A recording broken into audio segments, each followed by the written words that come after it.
भले बीजेपी चुनाव हार गया हो, लेकिन चर्चा जो आज तक हो रही है उसमें जयराम कुमार महतो और कल्पना सोरेन, इन दोनों की चर्चा हो रही है।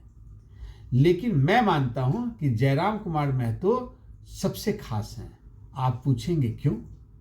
तो उसकी वजह यह है, इवन प्रधानमंत्री नरेंद्र मोदी भी दिल्ली में जब झारखंड चुनाव की समीक्षा कर रहे थे, तब उन्होंने जयराम कुमार महतो के बारे में झारखंड के नेताओं से पूछा था। सोरेन का स्टार प्रचारक बनकर हर महिलाओं का दिल जीतना, लेकिन जयराम कुमार महतो अकेला और कुछ छात्र नेताओं के साथ, छात्रों के साथ मिलकर झारखंड की राजनीति को पूरी तरह से बदल दिया।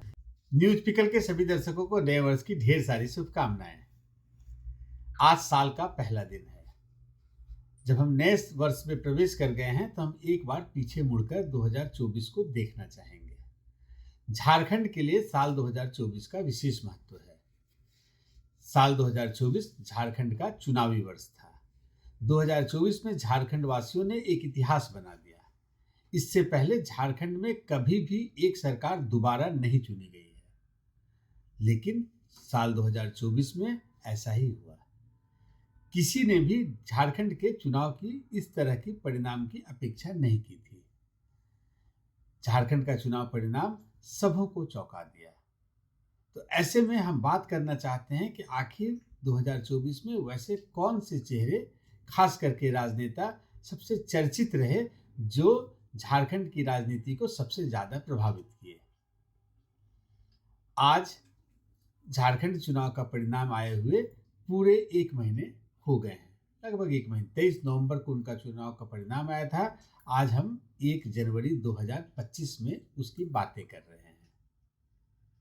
तो जब हम उन चेहरों की बात करेंगे जिन्होंने सबसे ज्यादा झारखंड के चुनाव के परिणाम को प्रभावित किया, तो उसमें पहला नाम जो है, अब जब राजनीतिज्ञ जो विशेषज्ञ हैं इसकी जब समीक्षा करते हैं तो वो मान रहे हैं कि जो झारखंड का चुनाव परिणाम हुआ उसमें सबसे चौंकाने वाला जो एक कैरेक्टर है, जो अब राजनेता बनकर उभर गया है, उसमें जयराम कुमार महतो की चर्चा हो रही है। जयराम कुमार महतो चुनाव से मात्र 3 महीना पहले अपनी एक नई पार्टी रजिस्टर्ड कराए, JLKM, झारखंड लोकतांत्रिक क्रांतिकारी मोर्चा, और उन्होंने 70 स्थानों पर अपने उम्मीदवार खड़े किए। हालांकि चुनाव तो केवल जयराम कुमार महतो जीते, लेकिन उन्होंने जो इस चुनाव में जो प्रभाव छोड़ा उसकी चर्चा झारखंड ही नहीं, पूरे राष्ट्रीय स्तर पर राष्ट्रीय मीडिया भी कर रही है। अब तो जयराम महतो किसी परिचय के मुहताज नहीं है। जयराम महतो को झारखंड के बाहर भी जिन लोगों को राजनीति में रुचि है, वो सब झारखंड के जयराम कुमार महतो, जिन्हें लोग टाइगर महतो भी कहते हैं, के नाम से जानते हैं, उनको अब सब लोग जानने लगे हैं। और एक और दूसरा नाम जो लोग बोल रहे हैं कि JMM की जीत में जिसकी बहुत बड़ी भूमिका रही, वो है कल्पना सोरेन। तो आज के वीडियो में हम लोग जयराम कुमार महतो और कल्पना सोरेन दोनों की बात करेंगे, कुछ तुलना भी करेंगे और क्या अलग अलग दोनों की क्या क्या विशेषताएं हैं, इस पर भी बात करेंगे। कल्पना सोरेन और जयराम कुमार महतो, अगर हम लोग बात करें तो करीब करीब दोनों का राजनीतिक जीवन बहुत छोटा है। कल्पना सोरेन तो चुनाव से 8-9 महीना पहले जब हेमंत सोरेन जेल गए थे, इनफैक्ट जनवरी 2024 से कल्पना सोरेन राजनीति में डायरेक्ट एक्टिव हुई और उन्होंने फॉर्मल राजनीति में जो जिसको ज्वाइनिंग बोलते हैं, वो जिस दिन JMM का स्थापना दिवस मार्च में होता है, उस दिन उन्होंने फॉर्मल पार्टी को ज्वाइन किया था। और 6 महीना के बाद ही झारखंड में विधानसभा का चुनाव हुआ और इस बीच में लोकसभा का भी चुनाव हुआ। और झारखंड में 2024 में जो दोनों चुनाव हुए, दोनों चुनाव में इन दोनों जयराम कुमार महतो और कल्पना सोरेन, दोनों चुनाव में इन दोनों की चर्चा सबसे ज्यादा हुई।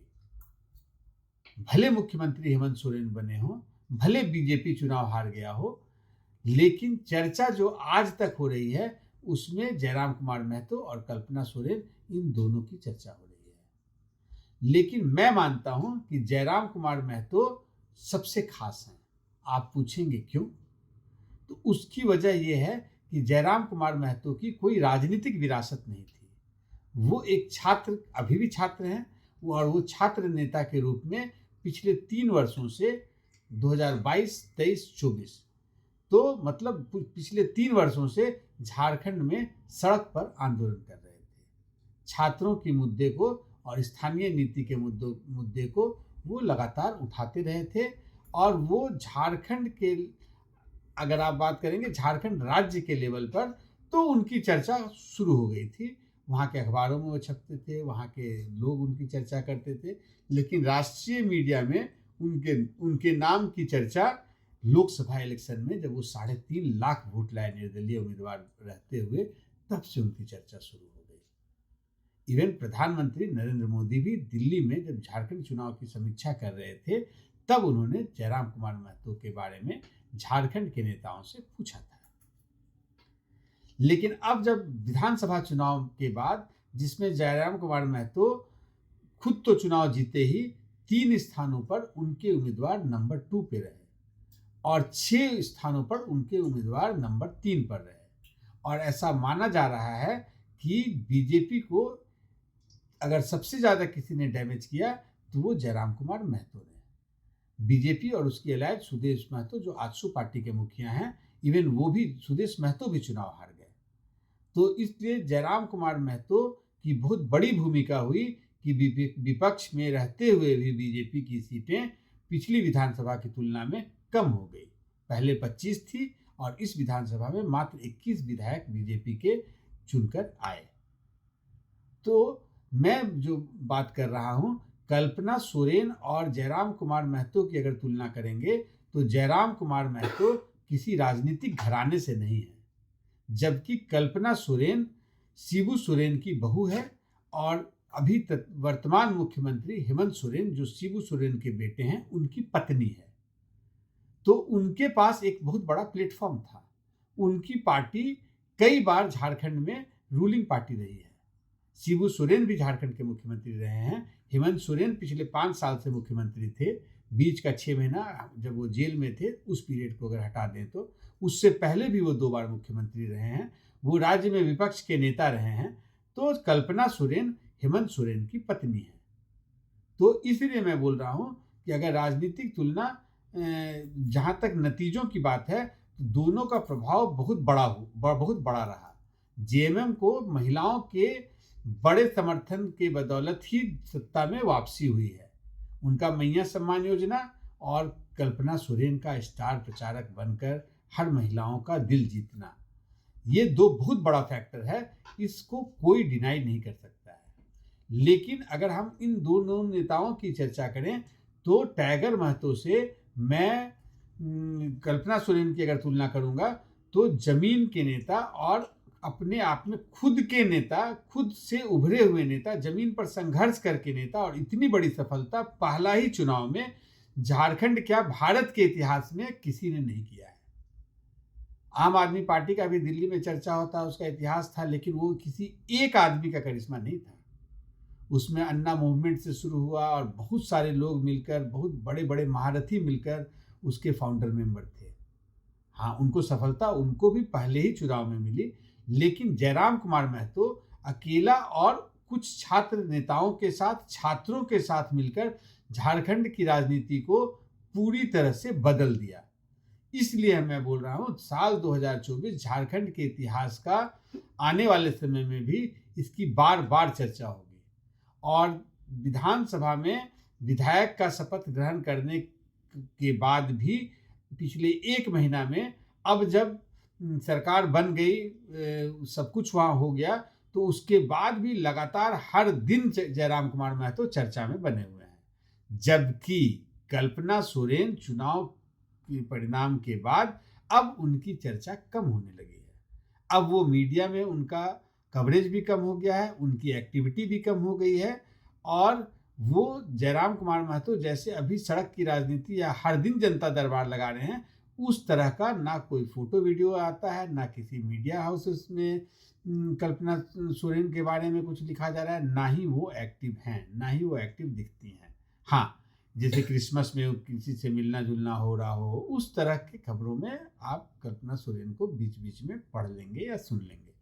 लेकिन जयराम कुमार महतो अभी भी चुनाव से पहले जिस मोड में नेता होता है, उसी मोड में लगातार बने हुए हैं।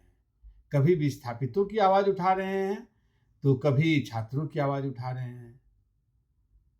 तो जयराम कुमार महतो को इस आने वाले जो आज से जो नया साल 2025 शुरू हो गया है, पूरे 2025 में पूरे राष्ट्रीय मीडिया की निगाहें जयराम कुमार महतो की तरफ लगी रहेंगी। और जयराम कुमार महतो अगर जैसा चल रहे हैं और कोई बहुत बड़ा कंट्रोवर्सी नहीं होता है और जिस ईमानदारी से अगर वो चल रहे हैं, तो आने वाले साल में जयराम कुमार महतो झारखंड की राजनीति में बहुत बड़ा छाप छोड़ने वाले हैं।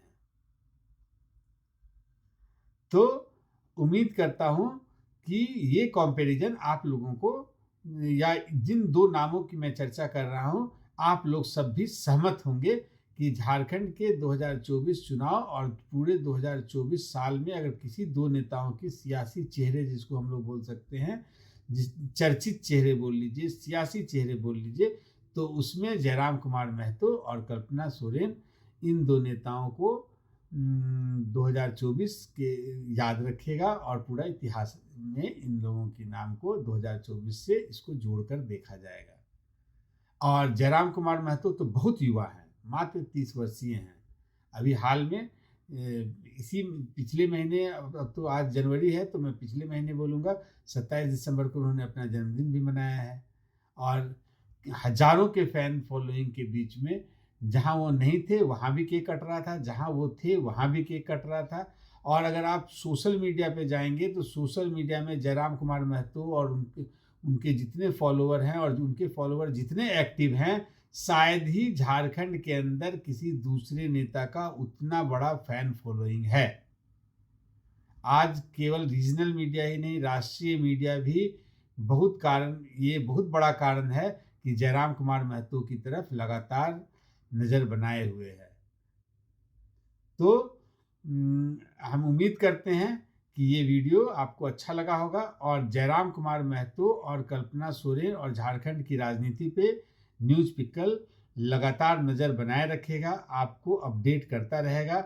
आज साल का पहला दिन है और हम जयराम कुमार महतो और कल्पना सोरेन दोनों को भविष्य की राजनीति की भी शुभकामनाएं देते हैं। 2025 उन दोनों के लिए बहुत शुभ हो। और जयराम कुमार महतो के जितने फॉलोअर्स हैं, वो लगातार अपने नेता के साथ खड़े नज़र आते हैं, वो अभी भी संघर्ष के मोड में हैं, तो उनको सफलता मिले, नया साल उनके लिए बहुत शुभ हो। इसी कामना के साथ इस वीडियो को मैं यहीं समाप्त करता हूं। अगर आपको वीडियो अच्छा लगा होगा तो ज़्यादा से ज़्यादा लाइक करें। आपके कमेंट हमें बहुत ऊर्जा और उत्साह देते हैं। ज़्यादा से ज़्यादा मात्रा में कमेंट करें। मैं आपके कमेंट पर लगातार हर एक कमेंट को पढ़ता हूं और अगर ऐसा नौबत आया तो मैं हर कमेंट का भी ज़रूर जवाब दूंगा। तो आप ज़्यादा से ज़्यादा कमेंट करें और मेरे चैनल को सब्सक्राइब ज़रूर करें। फिर मिलते हैं अगली वीडियो में, तब तक के लिए नमस्कार।